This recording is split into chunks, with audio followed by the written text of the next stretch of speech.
है कि अब देखिए विधि व्यवस्था किसके हाथ में है? एसपी के हाथ में। आ गुस्सा किस पर है? कलेक्टर पर है। रे भैया ये कहाँ से लिखल हता कि पढ़ल हता, ये तो हमरा समझ में न बैठा। जो हत्याएं हुई है, और हम लोग एक पक्षीय बात नहीं करते, वो हत्या, वो तो हमारे पार्टी के साथी थे। मुखिया जी के देवर का जो हत्या का हुआ है, वो तो रालोमो परिवार का एक बड़ा स्तंभ चला गया। लेकिन जितनी भी हत्याएं हुई, चाहे पुट्टू खां के हो, जिस किसी की भी हत्या हुई, वो इंसान है, उसके सबके खून का रंग लाल है। हम लोग उन बेईमानों की तरह नहीं है जो अलग अलग अलग जोड़ करके और उसमें राजनीति साधते हैं। इससे होता है क्या कि जो व्यक्ति मरा है, जिसका परिवार लूटा है, उसको भी इंसाफ नहीं मिलेगा। आज पुट्टू खां हत्याकांड में क्या हो रहा है? प्रशासन और अनुसंधान करने में जो लोग लगे हुए हैं अधिकारी, वे बार बार वहीं पर जाके मामला अटका हुआ है कि किस वीडियो से पुट्टू खां का ये वीडियो बना था। हम तो परिवार के लोगों को हाथ जोड़ के निवेदन करते हैं कि पुलिस को बता दीजिए वो बात, और वो वीडियो दे दीजिए, सब बात पता चल जाएगा। हम लोग कहते हैं कि निर्दोष फंसे नहीं। क्या देवेंद्र साहब अपराधी है? किसी के कहने से किसी राजनीतिक कार्यकर्ता को किसी रंजिश के कारण एफआईआर हो जाए तो गिरफ्तारी? और नीतीश कुमार का राज है जिसमें न कोई फंसता है न बचता है। लेकिन राजनीतिक कार्यकर्ताओं को राजनीतिक कारणों से मुकदमे में फंसाया जाता है, तो निश्चित रूप से उस इंसाफ के लिए जो कोई एक व्यक्ति खड़ा होता है, उस व्यक्ति का नाम है देवेश चंद्र ठाकुर। अब रह गया कि उनके लोकप्रियता से घबरा करके, आप देखे होइएगा कि चुनाव में कई गो महापुरुष मिलके पटना में मीटिंग किए। लोग कहता है कुछ कुछ, हम तो कहते हैं जे महानतम पुरुष क्या हुआ? इसके बाद उन महानतम पुरुषों का समूह पूरे चुनाव में डट के विरोध किया। क्या हुआ? जनता के नजर में चूंकि काम करते हैं, क्या हुआ वो तो जनता रिजल्ट दे दी ना। इससे उस बात पर बहस नहीं। आज ईमानदारी से प्रयास सभी राजनीतिक, और हम लोग तो करेंगे, हम लोग की पार्टी करेंगे। हत्या चाहे जिस किसी का भी हुआ, और सीतामढ़ी में जो श्रृंखलाबद्ध तरीके से हत्या हो रही है, ये वास्तव में दुखद है। अपराधियों की कोई जात नहीं होती। देवेश चंद्र ठाकुर जी से भी आप पिछले दिनों देखे होइएगा कि रंगदारी मांगी गई है और उसमें एक व्यक्ति गिरफ्तार है। हम तो इस प्रकार के जो नेता लोग टीआरपी या टिकस के चक्कर में कुछो बोल जाते हैं, उनसे हम पूछना चाहेंगे कि देवेश चंद्र ठाकुर जी से रंगदारी मांगने वाले किस जाति के लोग थे? अपराधियों की भैया कोई जात नहीं होती।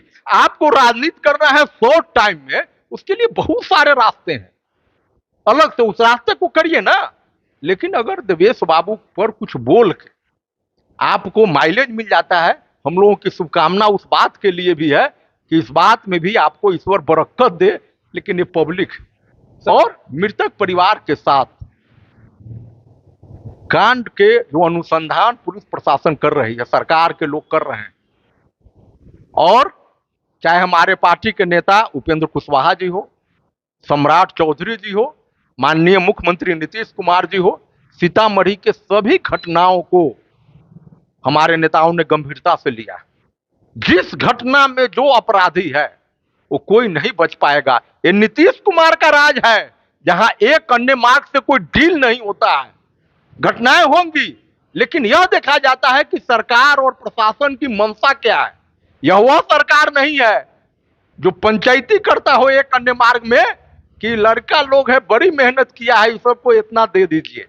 यह नहीं है। अगर कोई माननीय विधायक भी जाति करते हैं तो नीतीश कुमार जी की यह सरकार है कि जिसमें उनके ऊपर भी प्राथमिकी दर्ज होती है।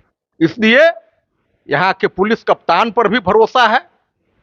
जिलाधिकारी का कोई रोल नहीं है, लेकिन कुछ लोगों को गलतफहमी के शिकार हो जाते हैं, और उनको जो खून गिरा है हमारे भाई का, जो हत्या हुई है, उसको इंसाफ से मतलब नहीं है, मतलब टिकस का।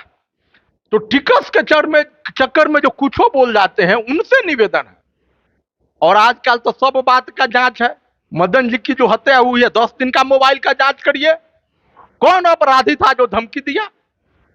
1 महीना का जांच करिए। और वैज्ञानिक जांच का जरूरी है, और पुलिस कप्तान पर हम लोगों को भरोसा है।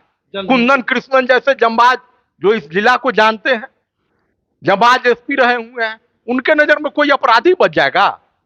तो इसलिए घटनाएं दुखद है, लेकिन उस घटना पर जो राजनीति हो रही, कैंडल मार्च निकाला जाता है अपराधी को बचाने के लिए।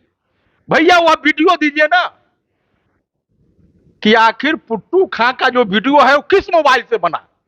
ये पुलिस के लिए जांच का विषय है, क्योंकि तोहमत आप लगा रहे हैं हम लोगों के एनडीए गठबंधन के नेता पर, तो हम लोग सक्रिय हैं सब बातों को जानने के लिए कि कहां पेच फंसा हुआ है अनुसंधान में। मुंह दिखाने लायक लोग नहीं रहेंगे। और इसमें भी मदन जी को पिछले 1 सप्ताह से कौन तंग तबाह टॉर्चर कर रहा है, हम पुलिस कप्तान महोदय से भी बात किए हैं, सबका इन डिटेल निकालिए और जो अपराधी है उसको कड़ी से कड़ी स्पीडी ट्रायल देकर के सजा दिलवाइए। सजा देना ये सब काम कानून का है, लेकिन हम लोग मांग करते हैं कि कड़ी से कड़ी सजा हत्यारों को दी जाए। वहीं इन्होंने कह दिया है कि सुशासन का राज है, जल्द ही अपराधी पकड़े जाएंगे, अपराधी जो बेलगाम है वे उन पर नकेल कसा जाएगा। तो और एक बात और राघवेंद्र भाई की अपील को हम भी अपील करते हैं कि वास्तव में मुख्य धारा छोड़ करके आइए। नरेंद्र मोदी जी की सरकार ने 20 लाख रुपया मुद्रा लोन का और स्टार्टअप योजना के लिए 2 करोड़ 4 करोड़ 5 करोड़ रुपया बिना किसी बैंक गारंटी का, और कोई एनडीए का नेता उसके लिए जमीन नहीं लिखवाएगा, वो एकदम फ्री में है, हम लोग सहयोग करके उसको करा देंगे। इससे एक लाइन भी बहुत अच्छा ही प्रयास किए हैं मुखदरा। हाँ, जानकारी उनको था 10 लाख का, भैया ये तो 2 साल पुरान बात है। आप आज नरेंद्र मोदी प्रधानमंत्री है तो उनका नाम लेने में लजाएंगे का है। तो चलिए, बाकी इस वीडियो पर आपकी क्या प्रतिक्रिया है कमेंट करके बता सकते हैं। बहुत बहुत धन्यवाद।